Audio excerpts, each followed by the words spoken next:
नमस्कार दोस्तों, राधे राधे, जय श्री कृष्ण। दोस्तों, आज हम बात करेंगे गरुड़ पुराण के उन रहस्य के बारे में जिसे हर एक व्यक्ति को जानना जरूरी है, क्योंकि अनजाने में अर्थात ज्ञान के अभाव में हम कुछ ऐसी गलती कर लेते हैं जिसका दुष्प्रभाव हमें ज़िंदगी भर झेलनी पड़ती है और एक गलती के कारण हमें ज़िंदगी भर दुखों को झेलना पड़ता है।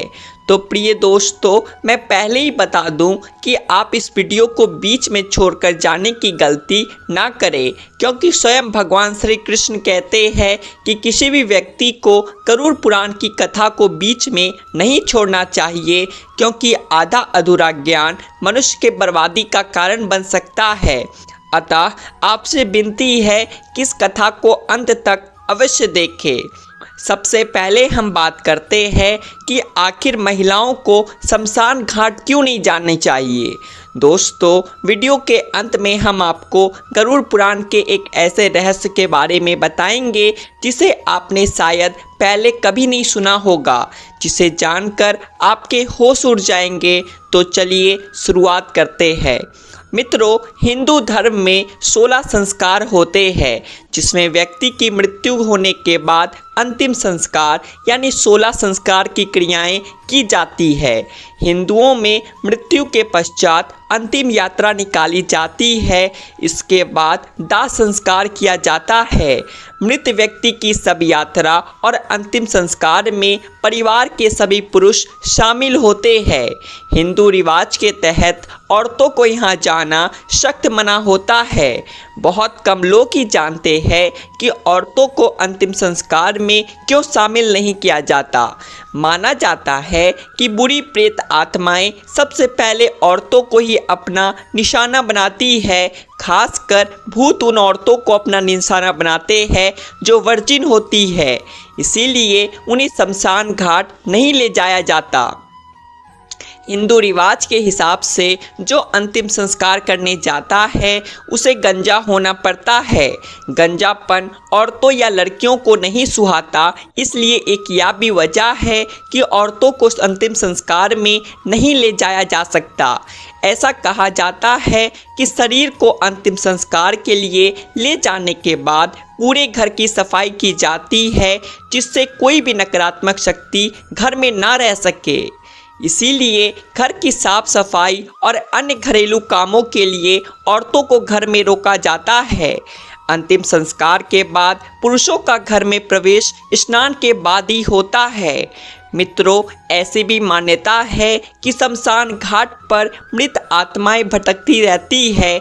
ऐसे में लड़कियों और महिलाओं के शरीर में इन आत्माओं के प्रवेश होने की संभावनाएं सबसे ज़्यादा रहती है। इसीलिए शमशान में महिलाओं के जाने पर पाबंदी होती है। कहते हैं लड़कियां और औरतें दिल से कमज़ोर होती है और किसी अपने के मरने के बाद खुद का रोना रोक नहीं पाती। ऐसे में शमशान घाट में औरत के रोने से मरे हुए व्यक्ति की आत्मा को शांति नहीं मिलती। ऐसा कहा जाता है कि हमारे अपने को मरने के बाद शांति मिले, इसलिए औरतों को अंतिम संस्कार में शामिल नहीं किया जाता है। बहरहाल हर धर्म की अपनी संस्कृति और मान्यता है। आप जिस भी धर्म को अपनाते हैं उसके रीति रिवाज को हमेशा ध्यान में रखें।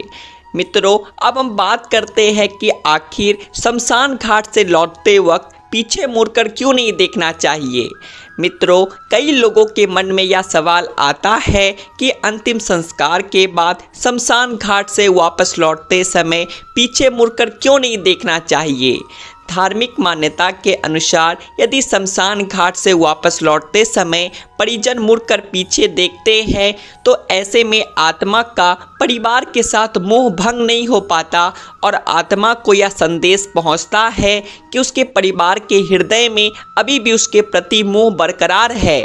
ऐसी स्थिति में आत्मा इस बंधन से मुक्त नहीं हो पाती और अपने नए सफ़र पर नहीं जा पाती है। धार्मिक मान्यता के अनुसार जब मृतक के शरीर का दाह संस्कार किया जाता है तो इस माध्यम से आत्मा को यह समझाने का प्रयास किया जाता है कि उसका इस संसार से संबंध खत्म हो चुका है। आत्मा का उसके पुराने शरीर और परिवार के सदस्यों से अब कोई नाता नहीं रहा। अब उसकी दुनिया बदल चुकी है और उसके लिए अपने नए सफ़र पर चले जाना ही उचित है। परंतु यदि शमशान घाट से लौटते समय परिजन बार बार मुड़कर शमशान घाट की तरफ देखते हैं तो आत्मा के लिए अपने परिजनों से मोह खत्म करना मुश्किल हो जाता है। ऐसी धार्मिक मान्यता है कि इस स्थिति में आत्मा अपने परिजनों के साथ साथ ही वापस लौट आती है और उनके इर्द गिर्द भटकती रहती है। मित्रों, साधारण भाषा में हम यह कह सकते हैं कि मृत्यु के पश्चात आत्मा की मुक्ति के लिए उसका उसके परिजनों के साथ जुड़े मोह के बंधन को तोड़ना आवश्यक होता है। इसीलिए अंतिम संस्कार के बाद पीछे मुड़कर ना देखने का नियम बनाया गया है। शास्त्रों के अनुसार अंतिम संस्कार एक ऐसी प्रक्रिया है जिसमें शरीर पंच तत्वों में विलीन हो जाता है। अंतिम संस्कार में कुछ ऐसी रस्में या मान्यता बताई गई है जिन्हें करना अनिवार्य होता है। मृत्यु के बाद व्यक्ति की अंतिम यात्रा निकाली जाती है और शमशान में दाह संस्कार किया जाता है। शमशान से लौटने के बाद सभी लोग स्नान करने के बाद ही घर में प्रवेश करते हैं। इसे लेकर शास्त्रों में कुछ बातें उल्लेख है, तो चलिए जानते हैं शमशान से आने के बाद क्या करना चाहिए और क्या नहीं। सफ़ेद रंग को सात्विक रंग बताया गया है। सफ़ेद रंग शांति व्यक्त करता है। मान्यताओं के अनुसार शमशान में सफ़ेद रंग के कपड़े पहनने से आप नकारात्मक शक्तियों के संपर्क में आने से बचते हैं। अंतिम क्रिया के बाद घर लौटकर स्नान जरूर करना चाहिए। मान्यता है कि शमशान में कई तरह की नकारात्मक ऊर्जा रहती है, इसीलिए घर लौटकर स्नान जरूर करें, साथ ही अपने कपड़े धुलने दें। इसके बाद आप पूरे घर में गंगा जल छिड़के। ऐसा करने से आपके घर और शरीर से नकारात्मक ऊर्जा खत्म होती है। मान्यता है कि जिस घर में व्यक्ति की मृत्यु हुई है वहाँ 12 दिन तक उस व्यक्ति की आत्मा की शांति के लिए उसके नाम से दीपक जलाना चाहिए। साथ ही पितृपक्ष के दौरान पिंडदान करना चाहिए। मित्रों, अब हम बात करते हैं आखिर रात्रि में दाह संस्कार करना शास्त्रों के अनुसार वर्जित क्यों है। हिंदू धर्म एक ऐसा धर्म है जिसमें रीति रिवाज और परंपराओं का बहुत पालन किया जाता है। कोई भी काम बिना किसी रीति संपन्न नहीं होता है। जब किसी की मृत्यु हो जाती है उसके बाद उसका अंतिम संस्कार भी पूरे विधि विधान से किया जाता है। ऐसा माना भी जाता है कि जिसका अंतिम संस्कार पूरे विधि विधान से नहीं होता है वो लोग कभी भी मुक्त नहीं हो पाते हैं और उनकी आत्मा जो होती है वह भटकते रहती है। इसी को लेकर एक अन्य मान्यता और भी है कि अंतिम संस्कार कभी भी सूर्यास्त के बाद नहीं किया जाना चाहिए। लेकिन ऐसा क्यों है? अंतिम संस्कार व्यक्ति की मृत्यु हो जाने के बाद किया जाता है। अंतिम संस्कार के लिए भी हिंदू धर्म में कुछ नियम और विधियां बनाई गई है जिनका पालन किया जाना अति आवश्यक है। इन विधियों में एक विधि और नियम यह भी है कि कभी भी मृत व्यक्ति का शरीर अंतिम संस्कार सूर्यास्त के बाद में नहीं किया जाना चाहिए। ऐसा शास्त्रों में बताया गया है कि मानव शरीर 5 तत्वों से मिलकर बनता है। इन 5 तत्वों में जल, पृथ्वी, अग्नि, वायु और आकाश शामिल है।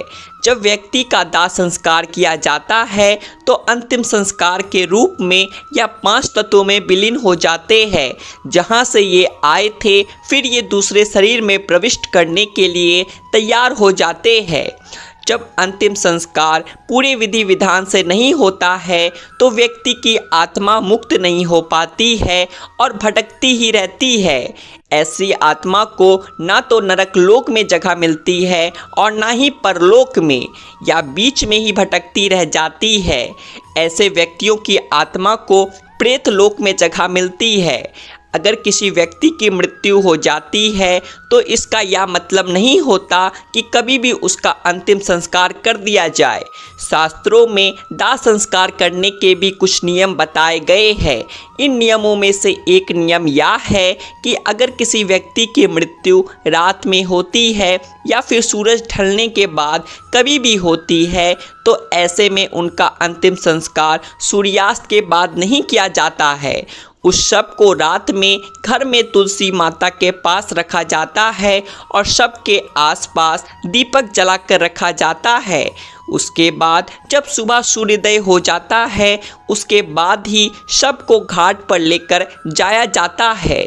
फिर बाकी की प्रक्रिया घाट पर ही पूरी की जाती है। अगर सूर्यास्त हो जाने के बाद शव का दाह संस्कार किया जाता है तो ऐसा करना शास्त्र के विरुद्ध माना जाता है। इसके साथ ही अगर किसी व्यक्ति का देहांत दिन में सूरज रहते ही हो जाता है तो भी उसका अंतिम संस्कार सूर्यास्त के पहले ही किया जाना चाहिए।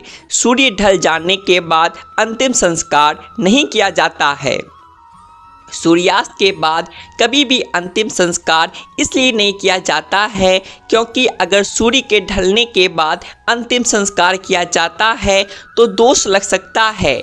जब दोष लग जाता है तो उसके बाद मृत व्यक्ति को मृत्यु लोक में ही रहकर कष्टों का सामना करना पड़ता है। इसके साथ ही जब व्यक्ति को अगला जन्म मिलता है तो उसके शरीर में कोई न कोई दोष उत्पन्न हो जाता है। इसको लेकर एक और मान्यता है कि जब सूर्य ढल जाता है तो उसके बाद स्वर्ग के द्वार बंद हो जाते हैं और नरक के द्वार खुल जाते हैं। रात का समय ऐसा होता है जब आसुरी शक्तियों का ज़्यादा प्रबलता मिली होती है। ये शक्तियाँ मुक्ति के मार्ग में बाधा उत्पन्न कर देती है।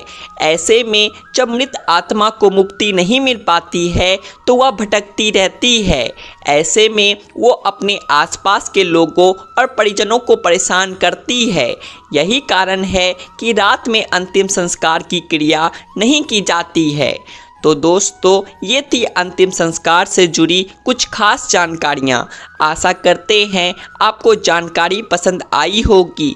तो वीडियो को एक लाइक करें और ऐसी ही और जानकारियाँ जानने के लिए आपके अपने चैनल द आध्यात्मिक टेल्स को सब्सक्राइब भी कर ले।